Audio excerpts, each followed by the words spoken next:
विद्यार्थ्यांनो नमस्कार. डॉक्टर बाबासाहेब आंबेडकर मराठवाडा विद्यापीठांतर्गत BA प्रथम वर्षाच्या राष्ट्रीय शैक्षणिक धोरण 2020 च्या अभ्यासक्रमानुसार राज्यशास्त्र प्रथम वर्ष प्रथम सत्र या सत्राद्वारे आपण BA प्रथम वर्षामध्ये जे विद्यार्थी शिकत आहेत त्यांच्याकरिता राज्यशास्त्राची ओळख हा प्रथम वर्षाच्या प्रथम सत्राच्या विद्यार्थ्याकरिता हा पेपर ठेवण्यात आलेला आहे. या पेपरमध्ये राज्यशास्त्राची ओळख कशी करून द्यावयाची याबाबत मागच्या तासिकेमध्ये वर्णन केल्याप्रमाणे राज्यशास्त्र हा विषय कसा महत्त्वपूर्ण आहे, या विषयाचं स्वरूप काय आहे, या विषयाची व्याप्ती काय आहे, या विषयाची विकासक्रमाची पद्धती काय आहे, या वेगवेगळ्या मुद्द्यांच्या आधारे आपण राज्यशास्त्र हा विषय अभ्यासत आहोत. विद्यार्थ्यांना मी सांगू इच्छितो, हा जो राज्यशास्त्र विषय आहे या विषयाला विकसित करण्यामध्ये राजकीय विचारवंतांच्या विचारांची, त्यांनी विषद केलेल्या कामाची, त्यांनी विषद केलेल्या कार्यांची ओळख विद्यार्थ्यांना करून देणं हे राज्यशास्त्राच्या विद्यार्थ्याकरिता आणि अध्ययन करणाऱ्या अभ्यासकाकरिता किती महत्त्वाचं आहे या बाबतीत आपण चर्चा करणार आहोत. विद्यार्थ्यांनो, ज्या राज्यशास्त्राचा उगम आपण बघणार आहोत त्या उगमामध्ये जे राज्य उदयास आलेलं आहे ते राज्य मानवनिर्मित एक संस्था आहे. या मानवनिर्मित संस्थेमध्ये जे महत्त्वाचे घटक येतात याचा प्रथमतः विचार अरिस्टॉटल या विचारवंतांनी केलेला आहे. ज्या राज्यशास्त्राची ओळख पॉलिटिकल सायन्स या नावाने केली जाते,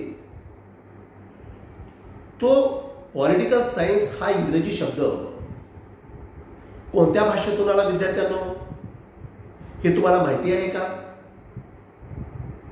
तर पोलिस या ग्रीक भाषेतील शब्दापासून पॉलिटिक्स हा शब्द निर्माण झालेला आहे. पोलीस याचाच अर्थ ग्रीक भाषेमध्ये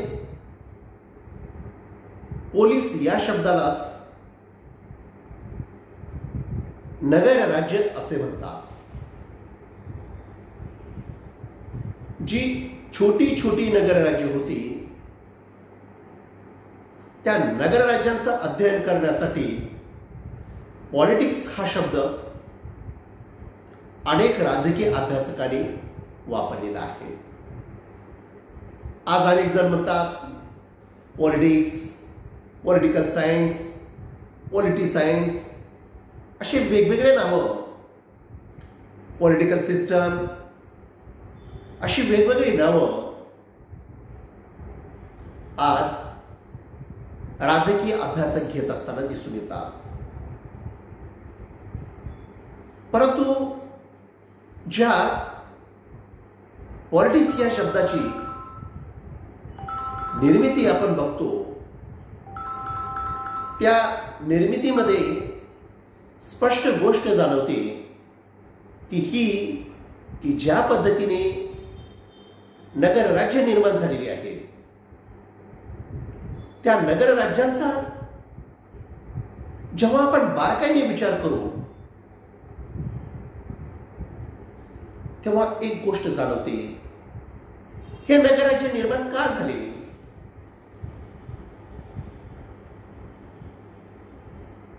या नगरराज्याची निर्मिती का करण्यात आली? ज्यांना नगर असं म्हणलं जात होतं, त्या नगरामध्ये कोणत्या गोष्टींचा विचार केला जात होता याचा सुद्धा विचार करणं गरजेचं आहे. आणि म्हणून आधुनिक राजकीय विचारवंत जॉन रॉल्स यांनी अ थिअरी ऑफ जस्टिस या ग्रंथामध्ये विषद केलेला आहे की मानवाची मूळ स्थिती काय होती.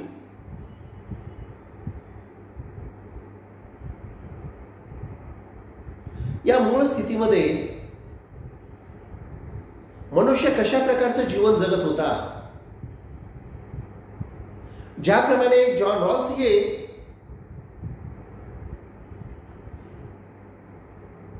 आरंभिक स्थितीमध्ये मनुष्य हा ज्या प्रकारे जीवन जगत होता याचं चित्रण त्यांनी मूळ स्थिती, आरंभिक स्थिती या प्रकरणामध्ये त्यांनी केली आहे. ज्या प्रकारे जॉन रॉल्स मनुष्याच्या आरंभिक स्थितीचा विचार करतात, त्याच प्रकारे सामाजिक करार विचारवंत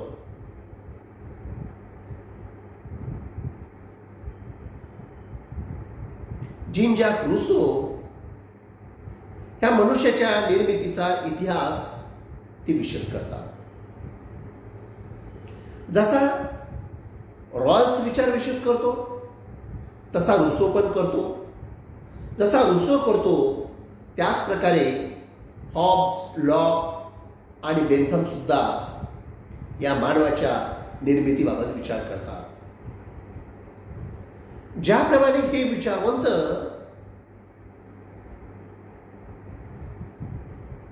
ज्या मानवाच्या स्वभावाचा अभ्यास करताना वेगवेगळ्या तत्वातून, वेगवेगळ्या विचारातून आरंभिक स्थितीचं वर्णन करतात, त्याच प्रकारचं वर्णन सॉक्रेटिस असतील, प्लेटो असतील, अरिस्टॉटल असतील, सेंट ऑगस्टाईन असतील, सेंट ॲक्वाना असतील, या प्रत्येक विचारवंताने स्वतःच्या परीने एक विचारवंत या दृष्टिकोनातून जे आरंभिक स्थितीमध्ये मनुष्य होता त्या आरंभिक स्थितीचं विवेचन, वर्णन या प्रत्येक राजकीय विचारवंतांनी केलेलं आहे विद्यार्थ्यांनो. म्हणून जेव्हा जॉन रॉल्स हे आरंभिक स्थिती मानवाची विशद करतात तेव्हा त्याच्याकडे एक गुण उदयास आलेला आहे. ते म्हणजे त्याने या नागरिकत्वाच्या भूमिकेतून तो समाजामध्ये प्रवेश करतो. तो प्रवेश साधा सुद्धा नाहीये. रॉल्स म्हणतात हा प्रवेश करण्यासाठी मानवाला अनेक वर्ष बुद्धीची कस घालावी लागलेली आहे. या बुद्धीच्या आधारावर त्यांनी शोध लावलेला आहे एका समाजाचा. आणि ज्या समाजामध्ये तू प्रवेश करतो तो समाज कसा असेल, त्या समाजाचं विवेचन करत असताना त्यांनी समाजामध्ये जेव्हा मनुष्य जातो तेव्हा तो अचानक समाजात जात नाही. मला विद्यार्थ्यांना हेच सांगायचं आहे, ज्या प्रकारे जॉन रॉल्स आरंभिक स्थितीतून व्यक्तीला, नागरिकाला समाजामध्ये सोडतात, त्याचं विवेचन पहिल्यांदा जर कोणी केलं असेल तर पहिल्यांदा प्लेटो आणि अरिस्टॉटल यांनी केलेले आहे. जो नागरिक म्हणून समाजामध्ये उदयास येतो आणि रॉल्सच्या विचारानुसार जो व्यक्ती समाजाचा नागरिक म्हणून उदयास येतो, या दोन्हीमध्ये खूप फरक आहे विद्यार्थ्यांना. या दोन्ही विचारामध्ये खूप फरक आहे. फरक असा आहे, द रिपब्लिक या ग्रंथामध्ये प्लेटोने एक राजा कसा असावा याचं विवेचन करत असताना प्लेटोला आदर्श शासक हवा होता. हा शासक सांगत असताना त्यांनी त्यांच्या रिपब्लिक ग्रंथात राज्य कसं उदयास आलं आणि या राज्याचा शासक कसा उदयास आला याचं विवेचन प्लेटोने केलेलं आहे. पण प्लेटो त्या समाजामध्ये वावरत असताना तो व्यक्ती किंवा नागरिक कशा प्रकारे वावरत गेला, कशा प्रकारे तो जीवन जगत गेला, याचं सुद्धा विवेचन त्यांनी केलेलं आहे. परंतु प्लेटो हे विचार करत असताना त्यांनी त्यांच्या विचारामध्ये जो इसम आहे, मानव आहे, नागरिक आहे, हा कसा एका वास्तविक विचारातून समोर आलेला आहे याचं विवेचन मात्र प्लेटोने केलेलं नाहीये. परंतु जो नागरिक राज्याचा सभासद बनतो याचं विवेचन जेव्हा प्लेटो करतो, त्यापेक्षा वेगळेपणातून त्या मानवाचं नागरिकत्व सांगत असताना अरिस्टॉटलने वेगळी कस धरलेली आहे. अरिस्टॉटलचं संशोधन हे मानवासाठी तर उपयुक्त होतं, पण हे संशोधन करत असताना अरिस्टॉटलने ज्या संशोधनाच्या पायऱ्या स्वीकारलेल्या आहेत त्या संशोधनाच्या पायऱ्या अप्रतिम आहेत. त्यांनी एकाच नगरराज्याच्या विचारावर किंवा एकाच नगरराज्याच्या धर्तीवर नागरिकाचं अस्तित्व सांगितलेलं नाहीये. त्यांनी जो नागरिक आहे तो नागरिक ज्या अधिकार आणि कर्तव्याची भूमिका पार पाडतो, ते अधिकार आणि कर्तव्य प्रत्येक समाजाने, प्रत्येक राज्याने त्या नागरिकाला कसे दिले आहेत आणि कशा प्रकारे ते नागरिक स्वीकारलेलं आहे याचं मजेशीर वर्णन त्यांनी त्यांच्या पॉलिटिक्स आणि नीतिशास्त्र या ग्रंथामध्ये केलेलं आहे. जोपर्यंत हे ग्रंथ विद्यार्थी वाचणार नाही तोपर्यंत विद्यार्थ्यांना मुळीच समजणार नाही की नागरिक हा कशा प्रकारे समाजामध्ये जीवन जगतो, नागरिक हा कशा प्रकारे राज्यामध्ये जीवन जगतो, नागरिक हा इतर नगरराज्याप्रमाणे त्याच्या नगरराज्यामध्ये जीवन जगतो, याचं यथोचित विवेचन केल्याशिवाय विद्यार्थ्यांना राज्यशास्त्राची ओळख बिलकुल समजू शकणार नाही. आणि म्हणून मी तुम्हाला मुद्दा म्हणून जॉन रॉल्सचा जो सामाजिक न्यायाचा सिद्धांत आहे त्या सामाजिक न्यायाच्या सिद्धांतामध्ये जॉन रॉल्सने समाजाला न्यायाची मागणी केलेली आहे. समाजाकडून न्यायाची मागणी केलेली आहे. जो व्यक्ती या समाजाची निर्मिती करतो, विद्यार्थ्यांनो, जो व्यक्ती या समाजाची निर्मिती करतो तोच व्यक्ती त्या समाजाला न्याय मागतो. अर्थात व्यक्तीपेक्षा समाज हा मोठा झालेला आहे.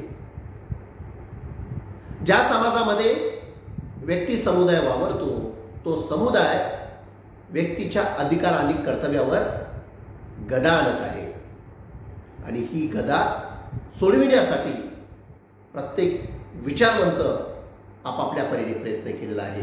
मग ते जॉन रॉल्स असतील, मग ते प्लेटो असतील किंवा अरिस्टॉटल असतील, या प्रत्येक विचारवंतांनी या नागरिकाला त्याचे अधिकार आणि कर्तव्य काय होते आणि अधिकार आणि कर्तव्य काय असावेत आणि अधिकार आणि कर्तव्य कशा प्रकारे राहावेत याचं विवेचन या तिन्ही विचारवंतांनी केलेलं आहे.